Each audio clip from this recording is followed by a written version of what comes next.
अरे रौना के होई? अरे हम कोरोना माई है रे। अरे तै लइका लगे का? ई लइका हमार पूजाई कर देलक, एकर माई हमार पूजाई कर देलक, हमरा बहिनिया के पूजाई नहीं के कैले रे। अरे तोरा बता है तब लुड़ा बहिनिया के होइयो? हमार बहिनिया के नहीं खचिन हाथ। अरे जन हो फेसबुकवा पर आई रहे आ जन हमार प्रचार कैला 9 गो लड्डू चढ़ावे के, लवंगवा चढ़ावे के। अरे उहन हमार बहिनिया।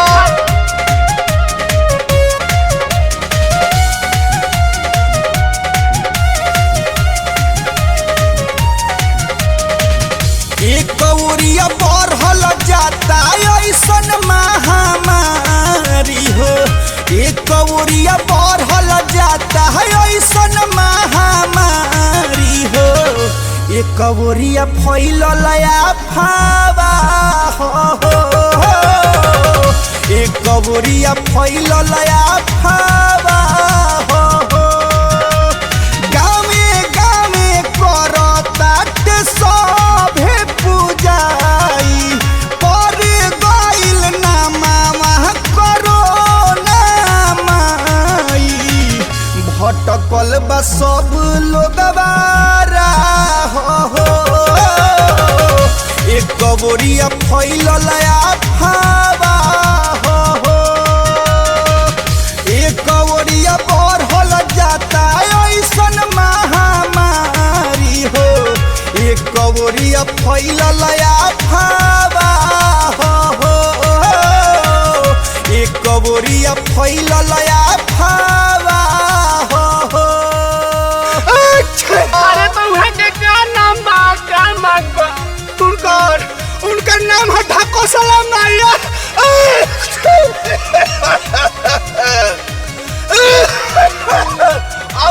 उनकर मांग बटे हमार लवंग से पूजाई भइला, लड्डू से पूजाई भइला, बड़ा चिवटी लागो तरी से तीतो लागो त लवंग हवा।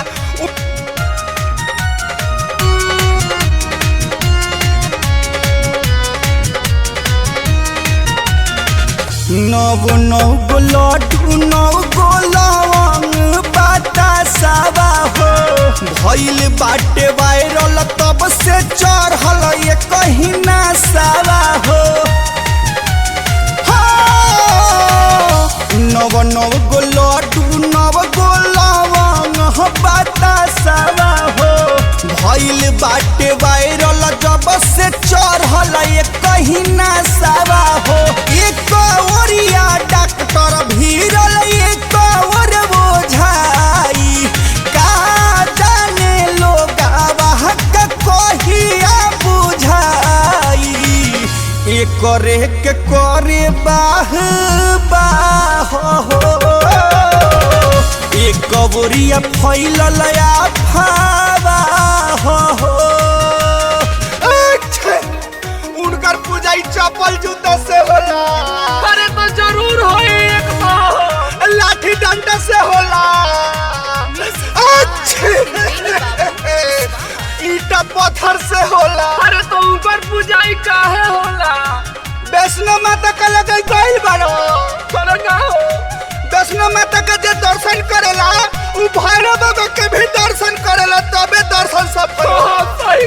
जब तक ले हमार बहिन ढकोसला माई के पूजाई ना होई, हमार पूजाई सफल नहीं खे।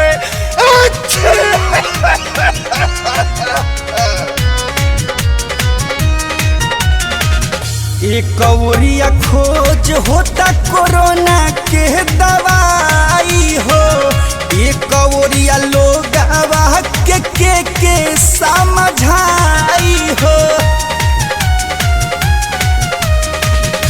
एक कौरिया खोज होता कोरोना के दवाई हो, एक कौरिया लोग के समझाई हो। मोनू बिटू के बात सबसे बिनती भाई, बदलो अपन सोच कहे हेमंत हरा जाई, गलत के कर जानी चाहो,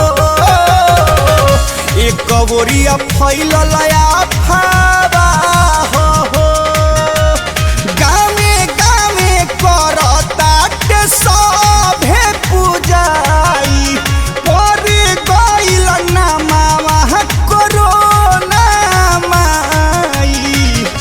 भटकल बा सभे आपन राह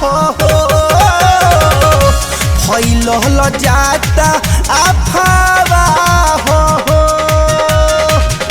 एक ओरिया बढ़ल बाटे ऐसन महामारी एक ओरिया बढ़ल जाता ऐसन महामारी हो एक ओरिया फैलल अफवाह एक ओरिया फैलल अफवाह। नमस्कार प्रणाम, हम गायक हेमंत हरजाई आप सबके भाई आप तमाम भोजपुरिया श्रोता दर्शक बंधु के नमस्कार करतनी और आप सबसे विनम्र निवेदन बा कि ऐसन कोनो भी प्रकार के अफवाह के चक्कर में मत पड़ी। कोरोना एगो वायरस है, एमे पूजाई के जरूरत नहीं है, एमे दवाई के जरूरत बा और दवाई अभी तक नहीं निकलल जौन कि चाइना से आइल बा कोरोना। तो भैया ध्यान रखी, कोरोना ओझाई से और पूजाई से ना ठीक होला, दवाई से ठीक होला। नमस्कार प्रणाम,